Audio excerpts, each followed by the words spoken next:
Hey, yo, what up? Welcome back. There's not a podcast. It's just my thoughts with Rob Markman. Shout out to everybody who's been supporting the channel. Like, subscribe, comment. I try to comment as much as I can. Almost at 40,000 subscribers. So please hit that subscribe button, man. Let's get up to 40,000. Man, it'll mean a lot. There's a lot of talk about this Clipse record, this So Be It record. Push's final verse where Push aims his bars at Travis Scott. I'm gonna do a bit of recap for anybody who needs to be caught up.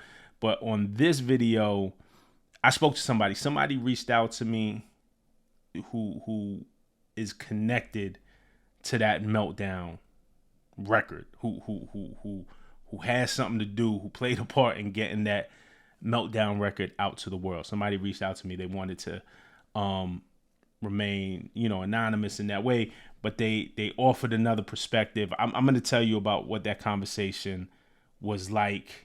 They want to offer a perspective from Travis's side, but let's just do this quick rundown. So the final verse is So Be It. Pusha aimed his bars at Travis Scott. He confirmed it to GQ. It's no longer a suspicion or speculation. Pusha confirmed it with GQ. His bars were aimed at Travis. And he said because of what he felt was Travis's lack of loyalty after Travis crashed a session with Pharrell to play his Utopia album, but he didn't play the Drake verse on Meltdown. And that's where Drake says that he'll melt down the chains that he bought from Pharrell's auction that Pharrell put up willingly. Got to add that part in there. It wasn't like somebody stole the chains from Pharrell or something like that. Pharrell had an auction, put it up willingly. Drake, got a hold of some of these chains, said that he was going to melt it down on the verse. Drake also dissed or downplayed, right? Louis Vuitton said that his gang wasn't wearing Louis Vuitton since Virgil isn't around anymore, and a reference to Pharrell taking over at Louis, like a creative direction at Louis Vuitton after Virgil tragically passed away. Anyway, Pusha cited that instance of Travis crashing the session and playing Utopia but not playing Meltdown. He cited the instance of the time of when Drake dissed Kanye on Travis's Sicko Mode, and he cited the instance when the time that Travis excitedly encouraged Future and Metro to play Like That at Rolling Loud, preview Like That. They didn't play Kendrick's verse where he dissed Drake, but he wanted them to play the record. And it's unclear whether at that point, if Travis had heard the Kendrick verse, if the Kendrick verse was in place, whether he even knew. But regardless, Pusha told Ebro on Apple this in addition to his GQ interview. He did one for the New York Times. He did one with Apple with Ebro. Pusha says, I just thought it was disrespectful. We don't even want to hear you. I'm sorry. He says, I just thought it was disrespectful. We don't even want you here, to be honest. Talking about the studio session. We're not here to hobnob with any rappers, and I personally don't like rappers who don't rap. I don't want to hear that. I don't want it. Then he continues, so to come and interrupt the session and do something backhanded, and not for nothing, but I had put my arm around you before, but to go along with the title, So Be It, he does this numerous times. He'll do this with his mentor Ye. So that he's referencing Sicko Mode. Pusha also said, I don't like rappers who don't rap. I don't want to hear that. Stay out of rappers' business, you specifically. So there's him speaking to Travis. Travis isn't necessarily known as a spitter, right? It's more of a vibe thing. And Travis has, we see writing credits on certain records. So this is what Push is alluding to. I don't like rappers who don't rap. I don't want to hear that. Stay out of rappers' business, you specifically. Pushing his verse and in the interviews alluded to a time when he was there for Travis. I'm assuming the cried in front of me part is what he's referring to. So Push possibly offered some type of support. And at least that's what he's alluding to, right, in his quotes and in the song. So aside from being in the same rap crew, which is good music, and aside from having Pharrell on Utopia, there's this thing that we don't exactly know what happened, but whatever that thing is also sets up the expectation of some type of loyalty or reciprocity to not have Drake diss Pharrell and Pusha, by extension in this Meltdown verse, right? So, so here's the flip side. That's Pusha's side. Here's the flip side. And I'm going to give you something else to consider. I'm just telling you what was told to me. So I'm gonna clue you in on the conversation I had with somebody. Then I'm gonna ask y'all what y'all think, and I'm gonna give y'all what I think. So boom. again, like I said in the beginning, someone who was directly involved with the Travis Scott Meltdown record reached out to me. Didn't want to be named, but reached out and offered a perspective from this particular person's point of view, and I'm gonna share it with y'all. They said, and this is a quote. This, what I'm reading verbatim, is a quote. Meltdown was made literally a day before Travis' album dropped, so it's impossible that he heard that without a Drake verse. Direct quote. They also said, I didn't take the quote here, but they did say that to them, going at Travis Scott is funny, and question Push's need to diss someone during every rollout. So I asked this clarifying question. I said, so they heard no version of Meltdown, not even the shell of a song existed when Travis played the record for Pharrell. The answer, and this is a direct quote, that song was finished in the final hour of Utopia while Drake was touring. So my response was this. I'm giving you the conversation that me and this person had, because the person did offer their perspective, but you know, it was a conversation. I had questions to ask. So I said, depending on whatever Travis's Pharrell relationship is, I'm assuming they're good. Should Trav have said to Drake, hey man, I get it, but I can't have you say that on my album because now Travis is caught up in some shit.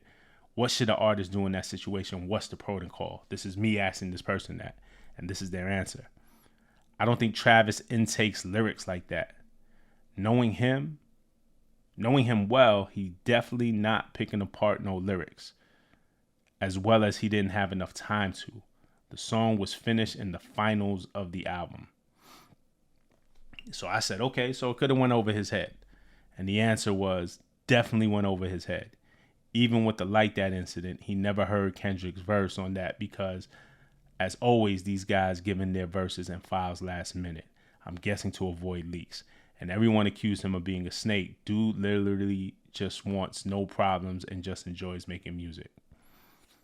So that was the back and forth with this person who you know just didn't want to be named but wanted to offer some perspective, and who, to their credit, has perspective, was, again, like I said, involved in the Meltdown record.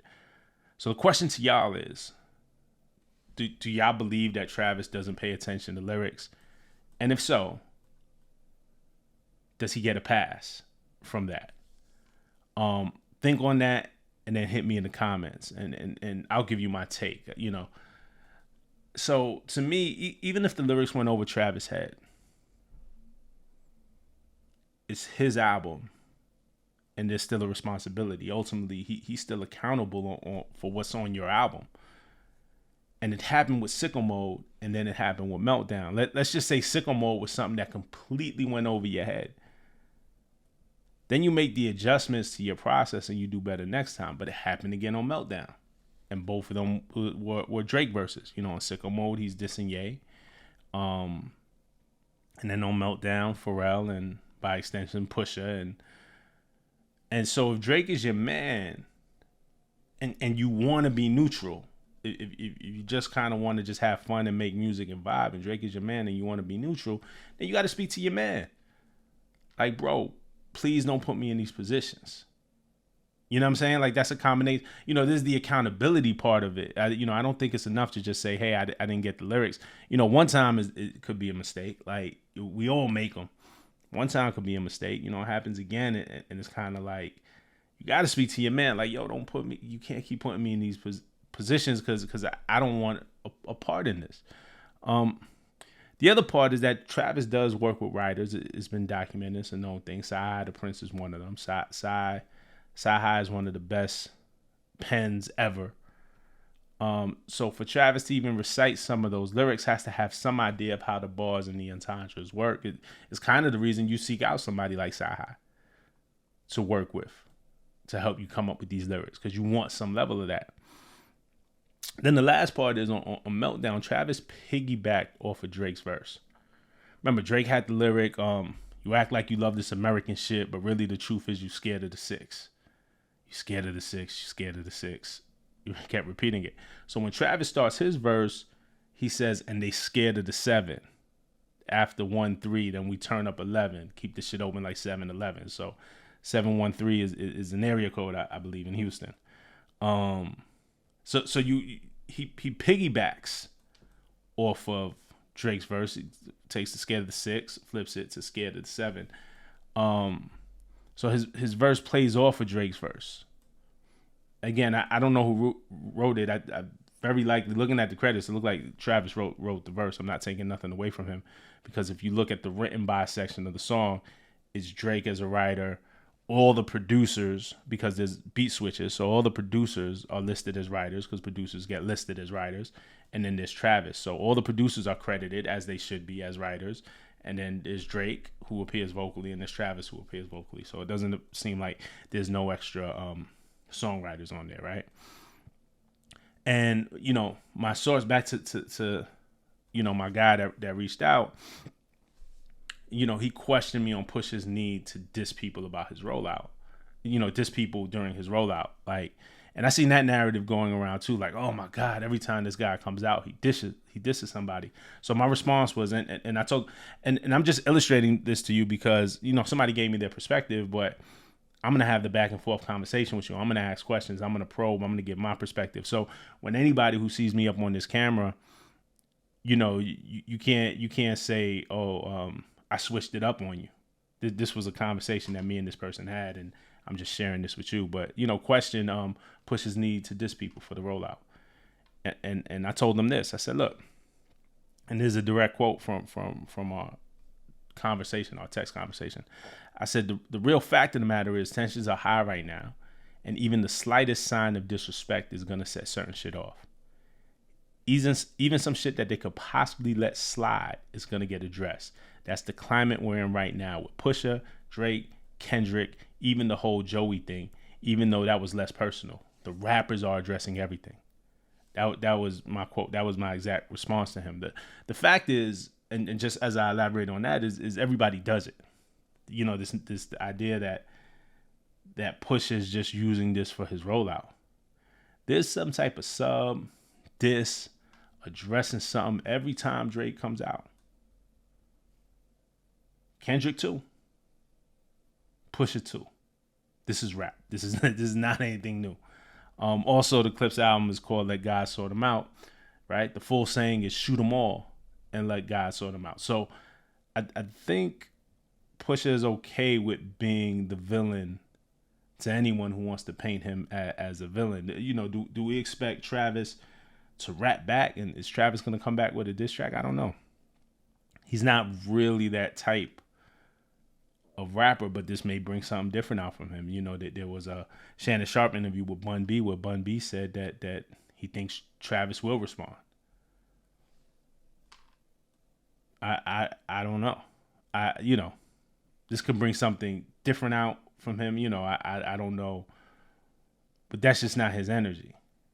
But we'll see. And Pusha will have to be prepared for that if Travis responds and says something. I don't think Pusha's worried about, he's gone back and forth before. I'm not trying to, he's gone back and forth before.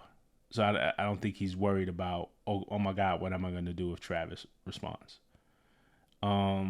This is rap. This is the state of rap. So I don't see why. And as fans, this is the thing that we love. These are the storylines that we cling to. There are going to be a lot of storylines from this Clipse album. A lot of dope ones. A lot of ones I'm really looking forward to talking about. One of them, the main one for me, is the return of Malice. I think that's incredibly interesting. But beef sells. And it happens with everybody. Who subbed who said what with who. We seen it last week when Nicki dropped her Lil Wayne verse. We see it with every Drake album. We listen to GNX and said, where are the disses? Where is he addressing stuff? Some sexy songs for you. We had Give Me a Hug. That was there. It happens with every on For All the Dogs. Some NBA player got dissed. Sometimes, Serena's husband got shots. It just happens, man. Things get addressed. Things get aired out. So to act like this is something new is just different for me. But or something that I don't agree with. But I wanted to share that with y'all and honestly see what y'all perspective is. Hit me in the comments. Let me know. I'm going to stop it right there. Those are just my thoughts. All right. Till the next time. Peace.